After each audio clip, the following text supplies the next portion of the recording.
বিৰাট কোহলীয়ে চলিত মাহত এছিয়া কাপৰ সময়ত 2019ৰ পিছত আন্তঃৰাষ্ট্ৰীয় শতক অৰ্জন কৰে। প্ৰথম টি-20 আন্তঃৰাষ্ট্ৰীয় শতক এছিয়া কাপৰ সময়ত বিৰাটে পুৰণি ৰঙত দেখা দিছিল আৰু তেওঁৰ ফৰ্মে অষ্ট্ৰেলিয়া বলাৰসকলৰ উত্তেজনা বৃদ্ধি কৰা যেন লাগে। অষ্ট্ৰেলিয়াৰ টেষ্ট দলৰ অধিনায়ক তথা তাৰকা দ্ৰুত বলাৰ পেট কামিন্সে বিৰাটৰ ফৰ্মলৈ ঘূৰি অহাৰ বিষয়ে কেইটামান কথা কৈছে, যিটো এজন অষ্ট্ৰেলিয়াৰ বলাৰসকলক নিশ্চিতভাৱে চিন্তিত ৰাখিব।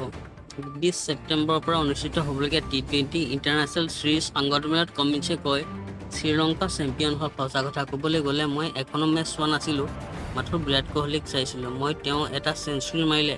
তেওঁ এজন ৱৰ্ল্ড ক্লাছ প্লেয়াৰ। কামিন্সে আৰু কয়, তেওঁ কোনোবা নহয় কোনোবা এটা সময়ত ফৰ্মলৈ ঘূৰি আহিবলগীয়া আছিল। আগন্তুক সপ্তাহত তেওঁ প্ৰত্যাহ্বানমূলক বুলি প্ৰমাণ কৰিব পাৰে। 20 ছেপ্টেম্বৰৰ পৰা অনুষ্ঠিত এই ধাৰাবাহিকখনত প্ৰথম খেল মোহালিত অনুষ্ঠিত হ'ব। 23 ছেপ্টেম্বৰত নাগপুৰত দ্বিতীয়খন খেল অনুষ্ঠিত হোৱাৰ বিপৰীতে 25 ছেপ্টেম্বৰত হায়দৰাবাদত তৃতীয় অন্তিমখন খেল অনুষ্ঠিত